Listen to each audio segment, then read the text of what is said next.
pourquoi c'est mal dans la tête? Et pourquoi? Tu l'as dit, pasteur. Pourquoi c'est mal à la tête? Pas dans le corps. Voilà. C'est ça l'intimité. Et c'est ça la vie éternelle. Vous comprenez?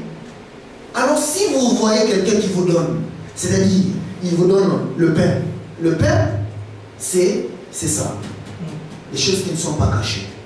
Et il vient, il les déchire. Il vous donne maintenant le sang. Parce que le vin, c'est le sang. Vous voyez ça? Mais pour qu'il y ait le sang, il faut qu'il les déchire. Parce que l'agneau devait être déchiré pour que les sangs sortent. Parce que les sangs étaient cachés. Donc si quelqu'un vient vous amener la chair, comme Jésus avait dit, prenez ceci et ma chair, et vous donne le sang, c'est-à-dire déjà immolé, et le sang est sorti, les sangs qui sortent par simple, alors toi tu vas dire, non, ça c'est Melchisedec. Remarquez qu'il est consacré dans la tradition de Melchisedec. Donc c'est Melchisedec. Alors à cet homme-là, tu n'hésites pas à donner la dîme. Si tu donnes la dîme à quelqu'un qui t'a jamais donné de pain et de vin, je préfère encore que tu le donnes à ta famille, à ta mère ou à ton père. Parce que ça ne sert à rien. Ce n'est pas la dîme, c'est un cadeau. Vous voyez ça? Il faut que ce soit quelqu'un qui t'apporte la sémence. Et cette sémence-là, quand tu la gardes, tu crois, la vie commence. Après maintenant, il y aura la sanctification et il y aura l'esprit qui va venir. L'esprit, quand il vient, c'est pour juste rendre témoignage. Comme nous l'avions lu dans 1 Jean 5. L'esprit vient vous regarder et dit, ah, le processus était très bon. J'ai confirmé. C'est-à-dire, je mets le sceau.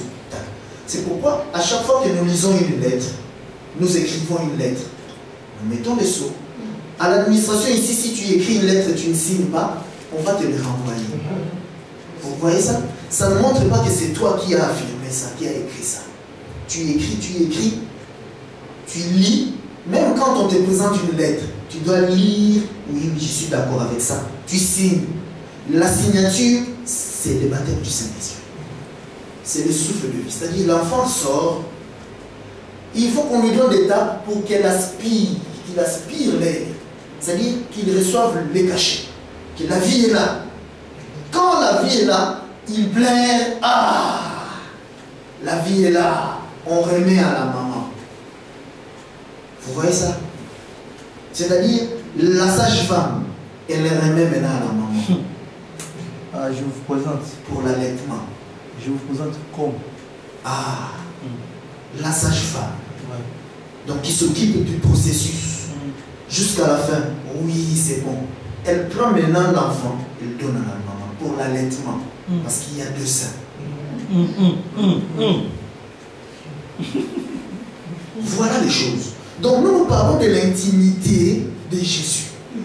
C'est pourquoi nous déclarons que Jésus est nu. Amen. Ici. Vous voyez ça? Jésus est nu ici parce que nous sommes dans la chambre. S'il est habillé ici, c'est anormal. Il ne doit l'être que dehors. C'est pourquoi il a été à Israël. Il disait à Israël, mais personne ne peut me voir et vivre. Parce qu'il était habillé. Voilà. Tout simplement. Mais auprès de l'épouse, le soir. C'est pourquoi Dieu n'est descendu toujours que le soir. Parce que nous sommes dans la nuit. Et durant la nuit, nous ne ferons plus de nuit.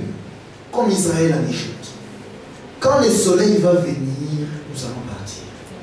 Ça, c'est un principe. Hein? L'enseignement a commencé depuis 3 mois. Donc, je ne suis pas obligé de répéter les choses. Quand je dis, je sais que vous comprenez. C'est-à-dire, l'Esprit de Dieu ne descend qu'à l'autel. Quand il y a posé l'autel, le feu est descendu. le feu n'est pas descendu nulle part ailleurs. Non, qui est sur l'autel. Et l'autel, c'est cette terre-là qui sort du sang. L'autel, c'est toi, cette terre-là. Hein? C'est toi qui sors du ventre, non dans l'eau. C'est toi là, l'autel. C'est pourquoi la Bible dit que nous sommes le temple du Saint-Esprit. C'est-à-dire qu'il vient se poser en toi. Pourquoi se poser en toi? Parce que tu fais partie de l'autel. Vous voyez ça? Donc ce que nous sommes en train de confesser, c'est l'intimité de Jésus. C'est la nudité de Jésus. Vous comprenez ça? Nous sommes en train de présenter Jésus nu, sans habit. Alors c'est ça la sémence. Si tu les reçois, tu les gardes, le processus se déclenche. Nous ne voyons nulle part les apôtres faire la prière aux gens. Non. Quand il avait présenté la sémence, lui qui avait la prière, parce qu'auprès des Juifs, il avait ouvert le royaume ces jours. Remarquez, il y a 3000 personnes qui étaient sauvées. Vous comprenez ça? 3000 âmes. Parce que dans l'ombre, il y avait 3000 âmes qui étaient perdues. Vous voyez ça?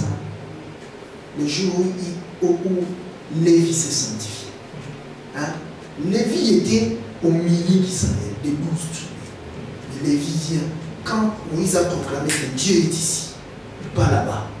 Lévi a quitté là-bas, il est venu ici.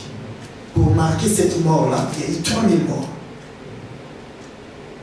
Hein, pasteur? Il y a eu 3000 morts. Alors dans la réalité, pour marquer maintenant la vie, il faut qu'il y ait aussi 3000 vies. C'est pourquoi ces jours-là, quand il a présenté la sémence, il s'était touché. Ah bon, c'est ça. Donc c'est Jésus-là que nous avons tué. Nous avons préféré à Barnabas. Donc c'est le Fils de Dieu. Il est venu pour notre salut. Oh là là, mais que devons-nous faire? Il y a eu 3000 personnes qui sont rentrées là-bas. Donc il a ouvert le royaume chez les Juifs. Ensuite, Dieu l'a envoyé auprès de Corneille, qui représente maintenant le païen. Hein? C'était un Romain. Dieu l'envoie là-bas.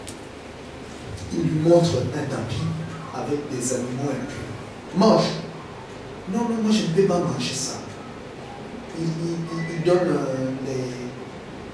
il prêche Dieu. Non, non, non, tu t'es trompé. Ça, c'est des animaux impurs, je ne peux pas manger. Mais Dieu vient et lui dit, mais les animaux impurs, tu n'avais pas vu que les animaux impurs étaient entrés aussi dans l'arche, qui était l'autel. Tu ne vois pas? Allez, regarde. Ah, dans l'arche qui est l'autel, parce que la colombe, la première fois, est revenue dans l'arche. Donc c'était l'esprit là qui se mouvait au-dessus des eaux au commencement, qui est venu se poser sur l'arche. Ah, l'arche de Noé, donc c'est l'autel. Mais à l'intérieur de l'arche, oui, oui, je vois les animaux impurs. Mais voilà.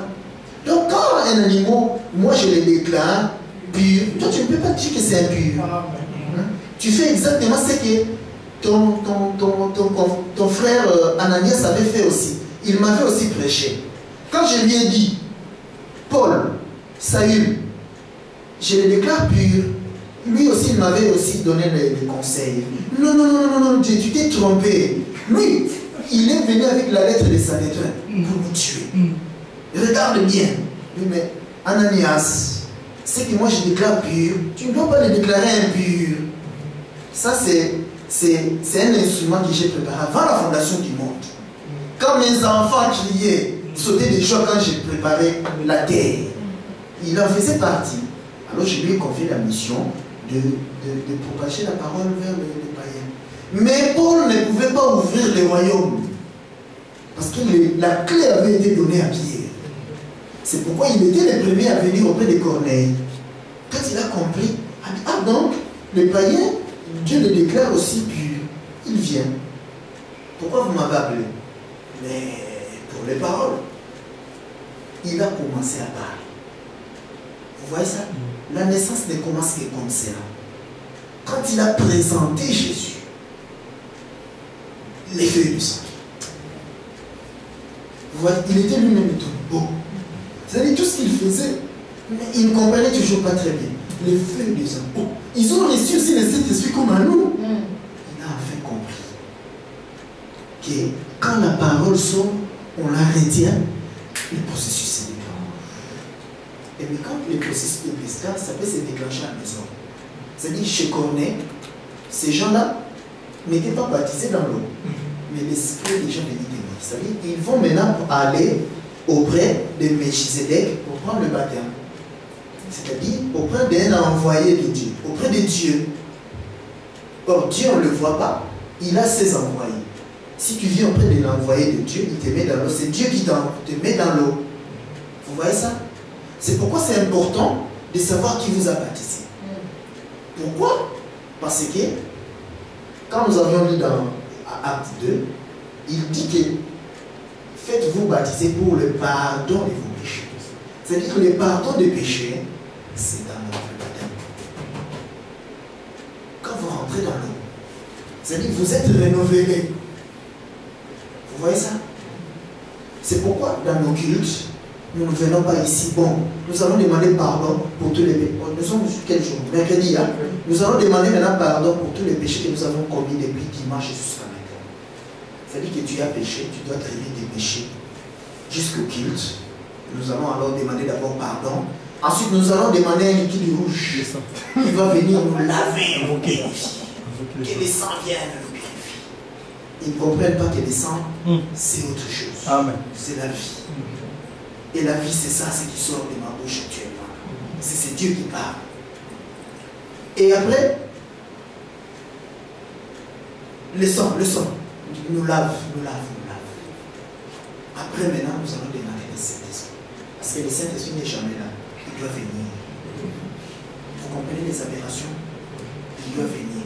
Et quand on prie pour le Saint-Esprit, mais restez maintenant calme. Il n'aime pas les dérangements. Il est là.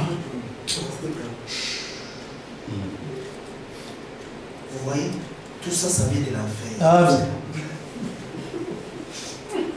Ça vient de l'enfer. Il faut qu'on nous montre les modèles. Parce que nous sommes dans l'église des apôtres.